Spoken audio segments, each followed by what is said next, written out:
одоо бүсчилсэн хөгжлийн талаар бид нар одоо нөгөө үндсэн ойлголт, үндсэн зүйлүүдэд бодлого нэгтгэх чухал байгаа.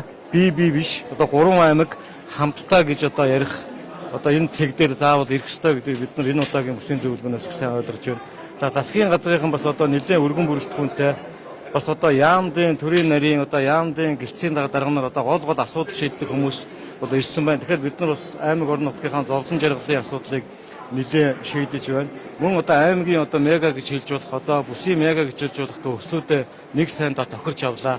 Хамгийн гол нь энийг одоо хэрэгжүүлэх нь чухал байгаа. Мөн одоо өнгөрсөн хугацаанд хийсэн ажлуудаа бид нар бас одоо хамгаалж дахин одоо дуусгах ажил бол бидний бас одоо гол зорилго байгаа. Гацсан маш олон төвслүүд байгаа. За энийг одоо бид нар сэргээж дуусгах асуудлыг одоо яамдуудаа холбогдох одоо сайд нартаа уулзаж шийдэлд хүрж байгаа нь чухал. Одоо үдээс хойш одоо энэ бас нэг засгийн газрын хуралдаан дээр бас аймгийн удирдлагуудаар санал авна.